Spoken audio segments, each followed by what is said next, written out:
ጤናው የተጠበቀ ማህበረሰብ ለሀገር ሁለንተናዊ ብልጽግና ያለው አስተዋጽኦ የጎላ ነው። መንግስት የህብረተሰቡን ጤና ለመጠበቅ ቅድመ መከላከልና አክሞ ማዳንን የጤና ፖሊሲ አድርጎ በርካታ ተግባራትን በማከናወን ላይ ይገኛል። በየደረጃው የሚገኙ የጤና ተቋማትም የተሻለ አገልግሎት በመስጠት የተገልጋይ እርካታን ማረጋገጥ ይጠበቅባቸዋል።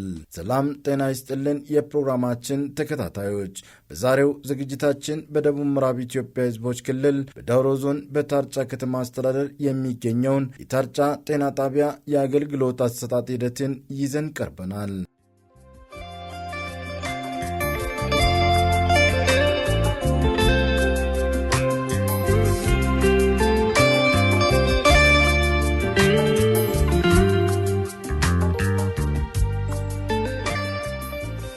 ጤና ጣቢያው አገልግሎት ሲያገኙ ያገኘናቸው ወይዘሮ አስናቀች ኃይሌ፣ አቶ አጥናፉ አላሮ እንዲሁም አቶ በየነ በቀለ በጣቢያው የሚሰጠው አገልግሎት የተሻለና ባገኙት አገልግሎት መደሰታቸውን ይናገራሉ። በጣም አሪፍ ነው። ከዚህ በፊትም እየተጠቀምኩ ነኝ። በጣም አሪፍ ነው። ደግሞ አክሞችን በጣም ወደዋለሁ። ሁኔታ ሁሉ እንዱም ለኔ ተመቼ ነው። አሁን ያለውን አሰራሩ በጣም ጥሩ ነው። ወደፊቱም እንዲቀጥል ያው በጣም ምስጋና ይገባዋል። ጥሩ ነው። ማታም አገንተናል፣ ቀንም ጥሩ ነው። አሁን ያለበት ደረጃው በአሁን ጥሩ ነው። ጤና ጣቢያው አገልግሎት አሰጣጡ በጣም የተሻለ ነው። አጋጣሚ ሆኖ እኔም ለአገልግሎት ለማግኘት ነበር የመጣሁት። በጣም ደስ በሚል ሁኔታ እያገለገሉ ነው።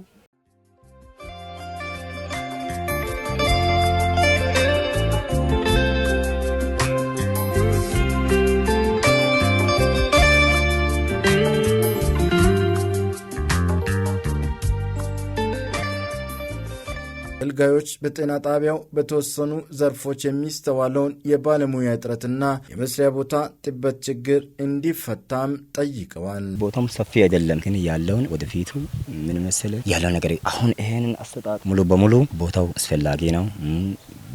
ግንባታም ገና ያስፈልጋል። ከወቅቱ ጋር ተያይዞ ይመስለኛል ብዙ ሰው ከውጭ የሚታይበት ሁኔታዎች አሉ። ውስጥ ላይ ግን ያለ እረፍት እየሰሩ ነው። ላብ ክፍሉም እያንዳንዱ ኦፒዲ ተግባራትንም በጣም በጥሩ ሁኔታ እየሰሩ ናቸው።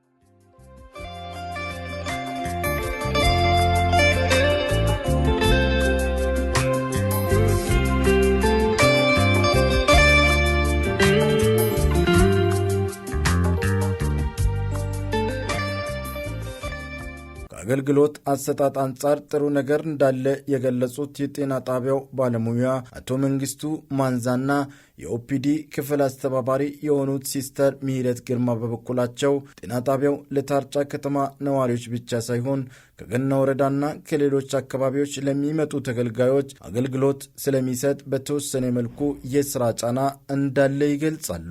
ከአገልግሎት አሰጣጥ አንጻር ሲጀምር አገልግሎት አሰጣጥ ጥሩ እንደሆነ እኛም እናገለግላለን ባለን ባለሙያ። ሌላኛው ትልቁ ቻሌንጅ ምንድነው? አሁን እንዳያችሁት ሰዎች በጣም ፍሰት አለ፣ የበሽተኛ ፍሰት። ያም የሆነው አንደኛ እኛ ከተማ እንደመሆናችን አጎራባች ወረዳዎች አሉ። እነዚህ ወደ 4 የሚሆኑ ማረቃ አለ፣ በዚህ ጋር ገና አለ፣ በዚህ ጋር ዙሪያ ወረዳ አለ። ከክልል የተለያዩ ሰዎች ሰርቪስ የሚያገኙት እዚህ ነው። ሌላኛው ደግሞ ምንድነው ሲቢኤችአይ ሰርቪስ እዚህ ይሰጣል። ስለዚህ ከዚህ መነሻ ብዙ ሰዎች ሰርቪሱን የሚያገኙ መነሻ እዚህ ስለሆነ በጣም ብዙ የበሽተኛ ፍሰት አለ። በጣም አሪፍ ነው። የሚመጡ ካስተመሮችም በጣም ደስተኛ ሆኖ ነው የሚገለገሉት። በእርግጥ አንዳንድ ጫናዎች ቢኖሩ ያለው ሁኔታ አገልግሎቱ ምናምን በጣም አሪፍ ነው። ፔሸንቶቹም አመስግነው ደስ ብሎ ነው የሚሄደው። አሁን ጫና ያልኩ አንደኛ ከማጠሚ ከመሆኑ አንጻር እስከ ገና ጎንጋ ድረስ የሚመጡ ሰዎች እዚህ ነው የሚታከሙት። በጤና መዲን የታቀፉት እስከ ገና ጎንጋ ድረስ ነው የታቀፉትና እነዛ ሰዎች እዚህ ሲታከሙ ብዙ የካስተመር ብዛት ስላለ ያን ያክል ሰዎችን ደግሞ ለማድረስ ብዙ ጥረቶች እናደርጋለን። ግን ከአቅማችን በላይ የሚሆንበት ሁኔታም አለ።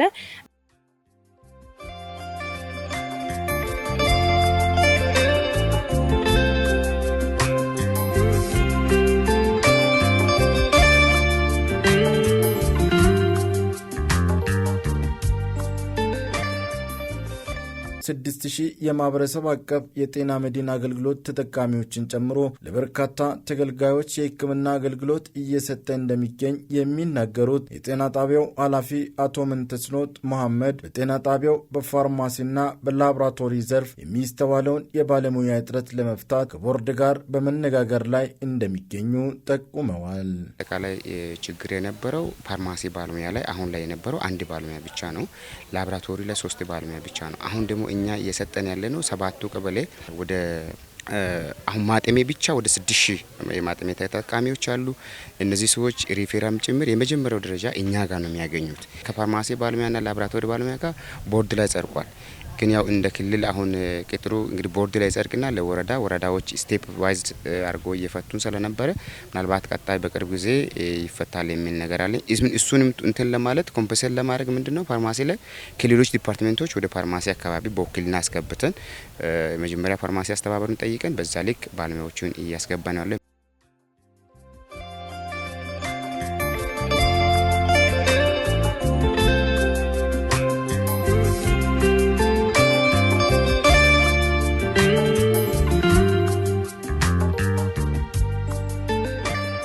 በተወሰነ መልኩ የሚታየውን የስራ ቦታ ጥበት ችግር ለመቅረፍም ተጨማሪ የስራ ክፍሎች እንዲገነቡ በከተማ አስተዳደሩ ምክር ቤት መወሰኑንም ያስረዳሉ። ክላሱን ባለሙያዎችን በታትንን ለማስቀመጥ የመጀመሪያው የክላስ ጥበት ነው ያለው። የክላስ ጥበት የነበረውን የከተማ አስተዳደሩ ባለፈው አመት አቅዶ በተለያዩ ምክንያት ሳያሳካ ቀርቷል። ዘንድሮ ግን በምክር ቤት ላይ ጭምር አጽድቆ 2 ክላስ ለጤና ጣቢያችን 2 ክላስና ሽንት ቤት ሰርተን እንደምንሰጥና ትራጅ ክላስም አልነበረምና ትራጅ ክላስና ካርድ ክላስ ጨምሮ ለመስራት ቃል ገብቶ አሁን ኢቭን የትራጅ ክላስና የካርድ ክላስ ጨረታ ሁላ ወጥቷል። ስለዚህ በእነዚህ ነገር ላይ ሲመጣ የክፍል ጥበቱ ይፈታል የሚል ነገር አለ።